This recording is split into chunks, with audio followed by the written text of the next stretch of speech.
Good morning, students. How are you? Okay, fine. Myself, Dr. R.V. Rajput. Today, we will discuss about the mole concept or Avogadro concept. Okay, dear? Mole concept or Avogadro concept. The word mole was introduced by the Ostwald. जो mole word है इसको सबसे पहले Ostwald साहब ने दिया था. Okay dear, it drive from the Latin word. ये किससे आया है? जो मूल वर्ड आया वो कहाँ से आया? From Latin language. The Latin word moles, okay, which means heap और पाइल, जिसका मतलब होता है कि कोई एक गड्ढा या एक इकट्ठा सामान या कोई ढेर. Okay dear, mole is the unit of quantity of substance. जो मोल होता है वो क्वांटिटी सब्सटेंस की क्वांटिटी की यूनिट होता है कि कितना सब्सटेंस है. ठीक है, सब्सटेंस को मापने के लिए जो यूनिट दी गई है उसको क्या बोले? Mole. It is the another unit of the substance. एक तो ग्राम में माप सकते हैं, लेकिन ग्राम में नहीं मापना है हमें आपको, तो सब्सटेंस को हम किस में माप सकते हैं? मोल में माप सकते हैं. Okay dear, a collection of 6.022 into 10⁻23 particles. अगर इतने पार्टिकल्स किसी सब्सटेंस के हैं, means it has 1 mole. It equal to the 1 mole is called 1 mole. The number of atoms of the number of atom is known as the 1 mole. अगर atom हैं तो atom होंगे, अगर मॉलिक्यूल्स है तो मॉलिक्यूल्स होंगे, आइंस है तो आइंस होंगे. अगर इतने आइंस या इतने एटम या इतने मॉलिक्यूल प्रेजेंट हैं, मीन्स सब्सटेंस का 1 मोल प्रेजेंट है वहाँ पे. ओके डियर, मीन्स 1 मोल में नंबर ऑफ जो पार्टिकल होते हैं वो होते हैं 6.022 into 10⁻23. The number is known as the Avogadro constant. इसी नंबर को क्या बोलते हैं? एवोगैड्रो कांस्टेंट या Avogadro number. It is represented by Na और N0. या तो Na से रिप्रेजेंट करते हैं या N0 से. डिफरेंट बुक में अलग अलग दिया है Na और N0. According to the mole concept, the relationship between mole में रिलेशन क्या है? एवोगैड्रो नंबर में. और मोलर मास या molar mass is also known as the molecular mass and volume at NTP पर. NTP means normal temperature and pressure. Normal temperature 273 kelvin होता है और नॉर्मल प्रेशर 1 एटमॉस्फेयर होता है. Okay dear, okay. तो now next is given by, the relation is given by as 1 mole of any substance. 1 mole of any substance, किसी भी substance का 1 mole equal to 6.023 into 10⁻23 particles of the substance. अब वो particle atoms भी हो सकते हैं, वो मॉलिक्यूल्स भी हो सकते हैं, आइंस भी होंगे. अगर एटॉमिक स्ट्रक्चर है तो एटम्स होंगे, मॉलिकुलर स्ट्रक्चर है मॉलिक्यूल्स होंगे, अगर आयनिक स्ट्रक्चर है तो आइंस होंगे. Okay dear, and the particles, the mass of the particle is equal to molecular weight. तो 1 मोल मीन्स इतने particle, 1 mole means molar mass, या 1 मोल मीन्स मोलर वेट या मोलर मास या molecular weight, molecular mass of substance. Molecular mass of substance. Okay, अगर atom में होगा तो atomic weight of the substance. Okay, और 1 mole equal to 22.4 litre of the substance at NTP पर. अगर solid है तब तो ये केस फॉलो होंगे. अगर सॉलिड नहीं है सब्सटेंस, गैसियस है या लिक्विड फॉर्म में है, then 1 mole of any substance is equal to 22.4 litre of the substance at NTP पर. Okay dear, okay, get it clear? Okay, now according to the concept, according to the mole concept, 1 mole of any substance, 1 mole of a substance react to 1 mole of another substance. किसी भी substance का 1 मोल दूसरे substance के 1 मोल से ही react करता है. Okay, mean that is 1 mole of hydrogen equal to 1 mole of water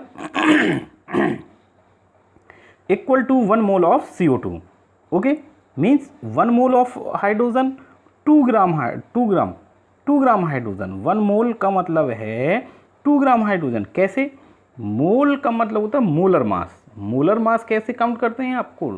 C, molar mass find करने के लिए उस मॉलिक्यूल में कौन कौन सा एटम आपका प्रेजेंट है, उसको आप अगर उन एटम के एटॉमिक वेट को ऐड कर देंगे तो आपका मोलर मास निकल आएगा। Let see, hydrogen. Hydrogen is composed of 2 hydrogen atom. Hydrogen molecule is composed of 2 hydrogen atom. Therefore its molar mass equal to atomic mass of this hydrogen plus 1 होता है। atomic mass hydrogen का कितना होता है? 1 plus atomic mass of the another atom 1, okay, equal to 2.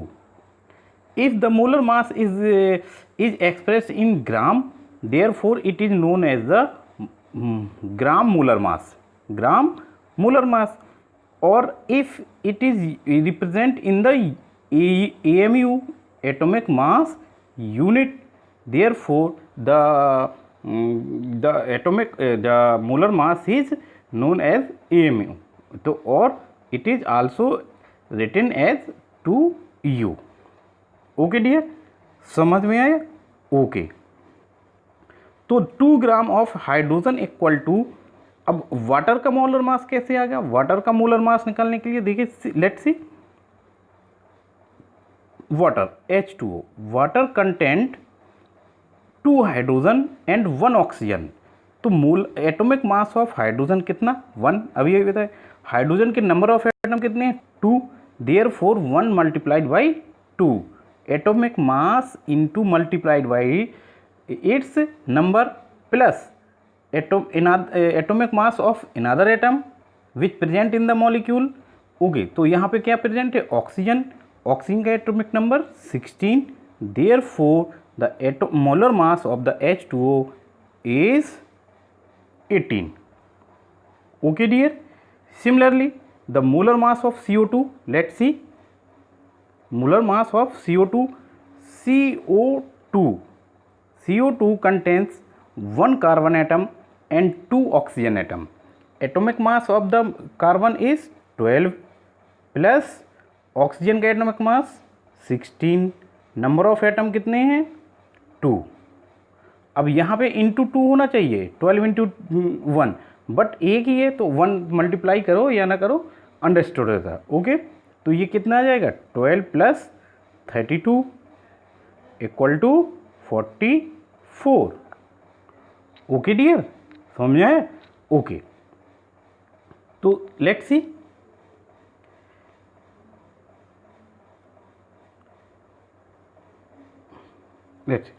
तो 2 gram hydrogen equal to 18 gram water and equal to 44 gram CO2, और 2 unit of hydrogen equal to 18 unit of water equal to 44 unit of CO2। किसी भी substance का molar मास दूसरे substance के molar mass के equal माना जाता है। ये एवोगैड्रो कंसेप्ट या मोल कंसेप्ट ने एक्सप्लेन किया था। Okay, it means 1 mole of any substance, 1 mole of any substance is equal to the 1 mole of any other substance. Important point है ये। Okay dear, okay okay, now the number of moles is calculated as the number of moles equal to number of particle upon 6.022 into 10 to the power 23 और number of particle upon Avogadro number। पहला form हो गया। अगर particle दिए हैं तो इस type से आप molar mass number of moles निकालते हैं। पार्टिकल नहीं दिए हैं, वेट दिया है, मास दिया है सब्सटेंस का, therefore the number of moles equal to n equal to weight और mass of substance upon atomic weight और molar mass या molecular mass of the substance। Okay, particle भी नहीं दिए, मास भी नहीं दिया, वॉल्यूम दिया है। क्या दिया है? वॉल्यूम गिवन है। Then the number of moles equal to volume of substance in litre. किस में आपको रिप्रेजेंट करना है? इन लीटर में रिप्रेजेंट करना है। Okay, divided by 22.4 at NTP। Okay, तो ऐसे आप नंबर ऑफ मोल्स निकाल सकते हैं। मूल कंसेप्ट क्या है डिटेल में मैंने आपको बताया, बेसिक कंसेप्ट बताए। मोलर मास कैसे निकालते हैं आप, किसी भी मॉलिक्यूल का मॉलिक्यूलर वेट या मोलर मास या मॉलिक्यूलर मास आपको निकालना है, तो उस मॉलिक्यूल में जो एटम होंगे उन सारे एटम के एटॉमिक वेट का ऐड कर देंगे, मोलर मास निकल आएगा। ओके, तो एनटीपी पर जो नॉर्मल टेम्परेचर प्रेशर पर जो किसी भी गैस का 1 मोल गैस का व 1 मोल लिक्विड का वॉल्यूम क्या रहेगा 22.4 लीटर। ओके, बहुत कंसेप्चुअल क्वेश्चन हैं यहाँ, एमसीक्यू के रूप में बताया गया। Okay dear, thank you, have a nice.